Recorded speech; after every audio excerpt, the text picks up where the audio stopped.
हो गई, मेरी शक्ल देख लो। चलो देखो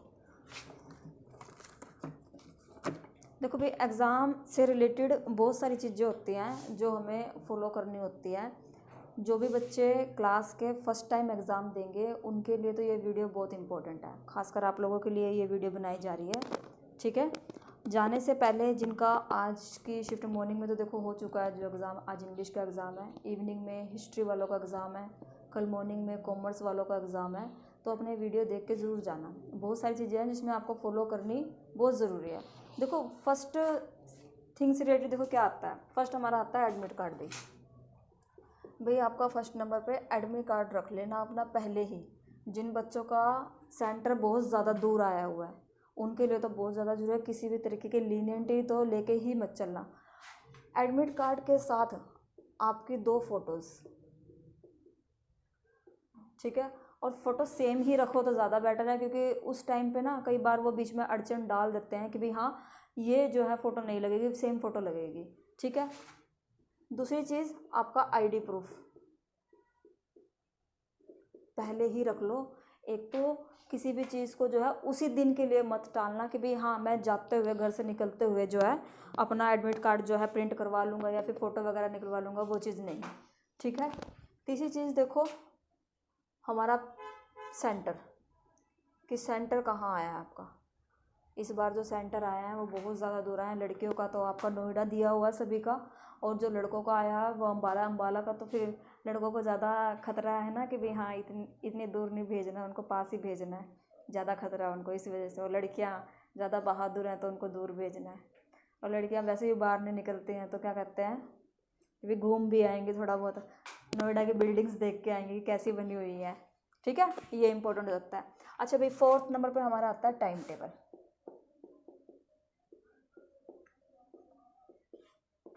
पेपर में टाइम टेबल को कैसे मैनेज करना है। 180 मिनट्स मैंने आपको बताया था पेपर के रिगार्डिंग कि 180 मिनट्स हैं। 180 मिनट्स को आपको मेंटेन कैसे करना है। बहुत सारे बच्चे ऐसे हैं जिनके टाइम टेबल की वजह से पेपर काफ़ी बार रहे भी हैं, फर्स्ट बैच में, सेकंड बैच में, थर्ड बैच में, फोर्थ बैच में रहे हैं काफ़ी सारे बच्चे, क्योंकि बच्चों को टाइम मैनेजमेंट करना ही नहीं आता। हमने चीज़ें तो सारी सीख ली लेकिन टाइम मैनेजमेंट की वजह से क्या होगा, मिस मैच हो गया और हमारे पेपर में क्वेश्चन जो है छूट गए, और वो क्वेश्चन बच्चों को आते होते थे। अब अगर 4 क्वेश्चन भी 10 क्वेश्चन भी अगर आपके छूट चुके हैं तो वो चीज़ क्या है, आपके नेगेटिव मार्किंग में ही जाते हैं। ठीक है, तो हमें टाइम को मैनेजमेंट कैसे करना होता है। देखो भी इसमें 2 चीज़ें होती हैं, पेपर 1 और पेपर 2। फर्स्ट मैंने आपको ये बताया है पेपर 1 में आपको गिनती के 50 मिनट्स देना है। फर्स्ट राउंड में पेपर 1 में 50 मिनट्स। 50 मिनट्स का मतलब क्या है कि इस 180 में से आपके 50 मिनट माइनस हो गए, बचे के आपके पास क्या 130 मिनट, क्योंकि टाइम जो है ना उल्टा चलता है। अब वो हमारे घर की घड़ी नहीं है कि भाई आप उसको बंद कर दोगे तो वो बंद हो जाएगा, उसने चलना ही है। 50 मिनट्स ही देना है। इस 50 मिनट्स में आपके राउंड आप 2 लगाते हो, आप 4 लगाते हो, आप 6 लगाते हो, कि उसमें राउंड लगाते रह गए हो, वो आपके ऊपर डिपेंड करता है। मोस्ट इंपॉर्टेंट चीज़ बता रही हूँ, क्योंकि जिन बच्चों का मैथ वीक है, जिन बच्चों की DI वीक है, उनके लिए टाइमिंग यहीं से निकलता है। ठीक है, फर्स्ट पेपर के लिए 50 मिनट, और 50 मिनट को आपने डिवाइड कैसे करना है वो आपके ऊपर डिपेंड करता है कि भाई मैंने इस 50 मिनट को डिवाइड कर दिया 20 में, 20 में, 50, 30 में, 50 में, जैसे भी डिवाइड करना आप कर सकते हो। फर्स्ट राउंड में मैंने आपको बताया हुआ है, इसी के अंदर सिर्फ वो क्वेश्चन करने हैं जो इजी होते हैं बेटा। देखो जिन बच्चों का मैथ अच्छा है तो वो तो सबसे पहले DI ही करेंगे।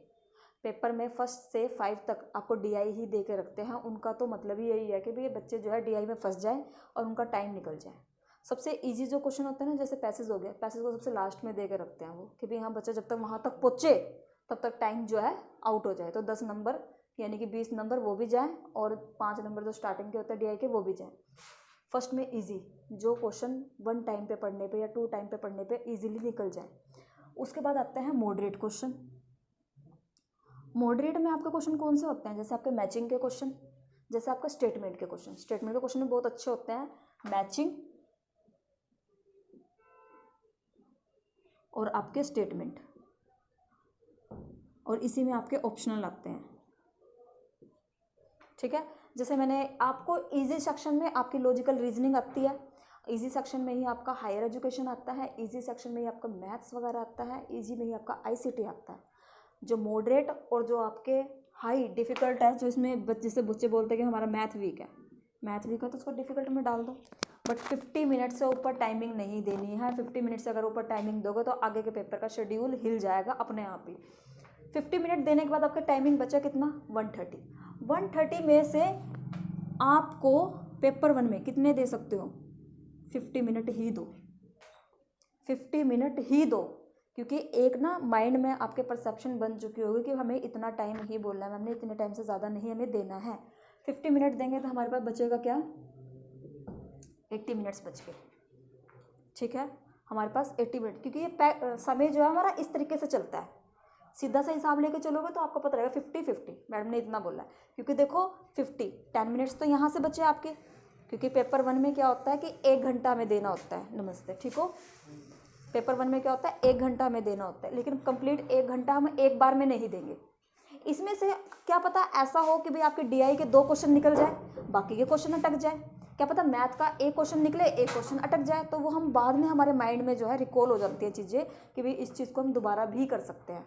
ठीक है, टाइमिंग बचेगी। उसके बाद 50 मिनट्स और हमने कहाँ किस में दे दी, पेपर 2 में दे दी। इस पेपर 2 में 50 मिनट्स में बहुत सारी चीज़ें हो जाएंगी आपकी, जो क्वेश्चन आपको आते होंगे, जैसे कि लीनियर क्वेश्चन, जैसे कि स्टेटमेंट वाले question, optional question, matching question. Matching question easy question होते हैं जिनको ईजी में काउंट किया जाता है, वो कर दिया आपने। ठीक है, ये 50 मिनट्स में ही जाएंगे सारे। रीजन और सेशन के क्वेश्चन टोटल 10 आएंगे, होल्ड पर करके रखो तो ज़्यादा बेटर है। ठीक है, उसके बाद इस 50 में ही प्लस कर दो 20 मिनट्स और, इसी 50 में ही 20 मिनट्स और ऐड करो, यानी कि क्या हो गया 90 मिनट्स चले गए। 50 यानी कि 70 मिनट्स चले गए हमारे किसके पास, पेपर 2 के पास। इसमें हमें वो क्वेश्चन करने हैं जिनमें मुझे थोड़ा सा डाउट लग रहा था, लेकिन कन्फ्यूजन को हटाते हुए कि भाई हाँ मेरा आंसर ये निकल गया, वो हो चुका है। अगर मैंने 50 और माइनस कर दिया तो क्या, 20 और माइनस कर दिया तो क्या बचा मेरे पास, 60। अब बचा आपके पास 1 घंटा। अब उस 1 घंटे को आपको कैसे यूज़ करना है वो आपके ऊपर डिपेंड करता है। फास्ट चलना है, ऐसे भी नहीं कि पेपर पीछे छूट जाए और ऐसे भी नहीं कि समझ में ना आए। एक क्वेश्चन को 2 या 3 बार रीड करो, 2 से नीचे तो रीड करना ही नहीं है, 3 बार करो, 4 बार करो। कई बार ऐसा होता है कि क्वेश्चन समझ में ही नहीं आता कि भाई क्या दिया होता, मुझे समझ में ही नहीं आया क्वेश्चन, तो उसको 2 बार या 3 बार रीड करना पड़ता है। ठीक है, बचा अब 60 मिनट। अब ये 60 मिनट को देखो कैसे यूज़ करोगे आप। 50 मिनट तो हमने पेपर 1 में दे दिए, अगर आप 1 घंटा और उसमें दे दोगे, 1 घंटा 50 मिनट पेपर 1 को, इतना देना नहीं है पर, क्योंकि पेपर 2 भी लेवल का ही आता है, वो ऐसा नहीं कि ईजी आएगा वो। इसमें से आप कैसे माइनस करना चाहते हो, 40 और 20 करना चाहते हो, या फिर 30 और 30 करना चाहते हो, कि पेपर 2 में भी 30 दे दिया और पेपर 1 में भी 30 दे दिया। ठीक है, वो हमारे ऊपर डिपेंड करता है कि अब 60 मिनट बचे हैं, क्योंकि टाइमिंग ये वाली चल रही है ना ऊपर, तो इस टाइमिंग को ध्यान रखना है और फास्ट चलना है कि भाई मैंने 50 मिनट में ये राउंड करना था। और 50 मिनट का मतलब है कि पूरा पूरा पेपर 2 बार देख लेना है, 2 बार पेपर 1, 2 बार पेपर 2 देख ही लेना। उसके बाद 20 मिनट्स में प्लस ऐड कर दिया कि भाई अब ये वाले क्वेश्चन करने हैं इसके अंदर मुझे। ठीक है, 60 मिनट बचे, 30 ऐड कर लो, क्योंकि अगर पेपर 1 ज़्यादा रहता है तो उसमें 40 मिनट्स डालने पड़ेंगे, क्योंकि जैसे मैथ वाले बच्चे हैं तो उनकी कैलकुलेशन ट्रिक्स नहीं याद रहती हैं, तो हमें क्या करना है, बेस मेथड अपनाना पड़ता है। बेस मेथड में क्या करोगे आप, ज़्यादा टाइमिंग लगती है और उसमें क्या हो जाएगा, कम हो जाएगा। ये तो हमारे होता है राउंड का सिस्टम, और टाइमिंग इसी तरीके से यूज़ करोगे तो ये फिट रहेंगी माइंड में कि मैडम ने इतना इतना टाइम बोला हुआ है। ठीक है, ठीक है भाई, ये तो हमारा हो गया टाइम से रिलेटेड। ये हमारा होगा एडमिट कार्ड रख लो आप, ID proof, centre, time table. अच्छा, क्वेश्चन, फर्स्ट टाइप का क्वेश्चन है आपके लीनियर। लीनियर यानी कि 1 लाइन में क्वेश्चन होता है, आपको एक ऑप्शन चूज कर लिया आपने, वो आपका ठीक है। लीनियर के क्वेश्चन कम से कम आपके 45 या 40 के आसपास मिलेंगे, 40 या फिर 45। और लीनियर वाले जो क्वेश्चन होते हैं ना, वो हमेशा फैक्ट के ऊपर बेस्ड होते हैं, फैक्ट के ऊपर, और ज़्यादातर ही आते हैं ये क्वेश्चन। सेकंड क्वेश्चन आते हैं आपके मैचिंग। मैचिंग के क्वेश्चन आपको मिलेंगे 10 से 12 इतने ही होंगे। 10 या 12 के बीच में। थर्ड पे आता है आपके ऑप्शनल क्वेश्चन, ऑप्शनल जिसमें हमें निकालने पड़ते हैं कि भाई A B C है, B C D है, इस तरीके से ये आपके मिलेंगे। ठीक है भाई। स्टेटमेंट वाले क्वेश्चन मैंने आपको बताया था, स्टेटमेंट वाले क्वेश्चन 2 स्टेटमेंट होंगी, मे भी शायद पैटर्न भी चेंज हो जाए इस बार कि स्टेटमेंट 3 आ जाए। अच्छा, इनमें क्या होता है, या तो स्टार्टिंग के 3 वर्ड या फिर स्टेटमेंट के लास्ट के 3 वर्ड्स में हमें चीज़ें देखने के लिए मिलती है, जिसमें क्वेश्चन का पैटर्न जो है बिल्कुल ही चेंज हो सकता है। जैसे इसमें एक और चीज़ भी है, ओनली, कुछ स्पेसिफिक वर्ड है इसमें, ओनली, ऑलवेज, इन वर्ड्स के ऊपर ना ज़्यादा फोकस करना पड़ता है बेटा, कि ओनली यही ठीक है या ऑलवेज यही ठीक होता है, रीज़न असर्शन में भी और स्टेटमेंट में भी। ठीक है। अब जो क्वेश्चन का पैटर्न है वो पेपर में कैसे आएगा वो भी मैं आपको बता देती हूँ। हुआ था ये, ठीक है,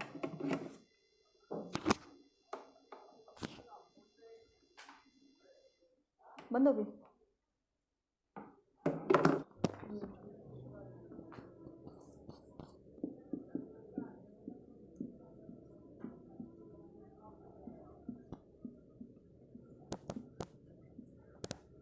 आप तुक्के ही देखो आपके कि भी जो क्वेश्चंस हमें नहीं आते ना, जो लास्ट में रह जाते हैं, उनको कैसे करना है हमें। ABCD कुछ नहीं, सिर्फ एक, कम से कम ऐसे क्वेश्चन आपके पास 15 क्वेश्चन होंगे जिसमें आपको ऑप्शन पता ही नहीं होंगे कि इनका आंसर क्या है, और ऐसा होता ही है। उन क्वेश्चन को लास्ट के लिए छोड़ के रखना है कि भाई उनको छेड़ना ही नहीं है। उसमें तो मैंने लास्ट में सिर्फ क्या करना है, सिर्फ तुक्के लगाने, तो अपने देख लो कितने क्वेश्चन है, 1 2 3 5, और वो क्वेश्चन काउंट भी करने हैं कि लास्ट में कितने क्वेश्चन मेरे ऐसे गए हैं जिनके अंदर मैंने तुक्के लगाए थे। ठीक है, तो कम से कम 15 से पता नहीं क्वेश्चन तो होंगे ऐसे, सबके ही होते हैं वो, कि भाई चाहे अपने अपना सब्जेक्ट कितना ही क्यों ना पढ़ रखा हो, लेकिन फिर देखो भाई नेक्स्ट चीज पेपर में देखने के लिए मिलता है, एक चीज तो ये पेपर का आपका पैटर्न रहेगा, जो आपका इसमें टाइम टेबल चलता है ना, वो टाइम टेबल आपका इस साइड चलता है, ऊपर की साइड।